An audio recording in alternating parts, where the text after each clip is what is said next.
आगे बढ़ेंगे और खबर शामिल करेंगे लाहौर से। हमारे ब्यूरो चीफ लाहौर अजीम चौधरी की रिपोर्ट के मुताबिक जहां पर वजीर आला मरियम नवाज शरीफ की हिदायत पर जेलों में मुक़ीद असीरान से ईद उल अज़हा के मौका पर ईद के पहले और दूसरे दिन मुलाकात की इजाजत होगी। वजीर आला पंजाब मरियम नवाज शरीफ की हिदायत पर पंजाब की जेलों में मुक़ीद असीरान से ईद उल अज़हा के पहले और दूसरे दिन खुसूसी मुलाकात की इजाजत दी गई है। इस सिलसिले में IG जेल खाना जात पंजाब मियां फारूक नज़ीर की जानिब से तमाम सुप्रीडेंट जेल्स को खुसूसी मुलाकात के लिए इंतजामात करने की हिदायत दी गई है।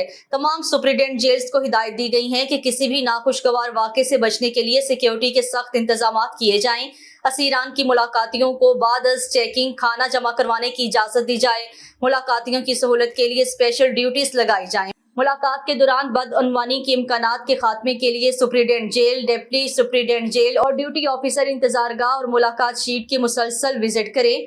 तमाम सुप्रीडेंट जेल्स मुखय्यर हजरात से कुर्बानी के गोश्त की वसूली करके अगले रोज असीरान के डिनर का बंदोबस्त करें और रिपोर्ट सदर दफ्तर अरसाल करें। IG जेल खाना जात पंजाब मियां फारूक नज़ीर का कहना है कि सेंट्रल मॉनिटरिंग सिस्टम के जरिए खुसूसी मुलाकात के इंतजामात की निगरानी की जाएगी और किसी भी किस्म की बेजाब्तगी को हरगिज नजरअंदाज नहीं किया जाएगा। ईद उल अज़हा के पहले और दूसरे दिन सिर्फ फैमिली मेंबरान को मुलाकात की इजाजत होगी। दोस्त, अहबाब और दीगर अफराद मुलाकात के लिए आने की तकलीफ मत करें, वरना इन्हें परेशानी का सामना करना पड़ सकता है। इसके साथ साथ रीजनल DIGs को भी हिदायत की गई हैं कि वो अपनी मुतल्लिका जेलों के अचानक दौरे करके इंतजामात का जायजा लें और रिपोर्ट सदर दफ्तर अरसाल करें।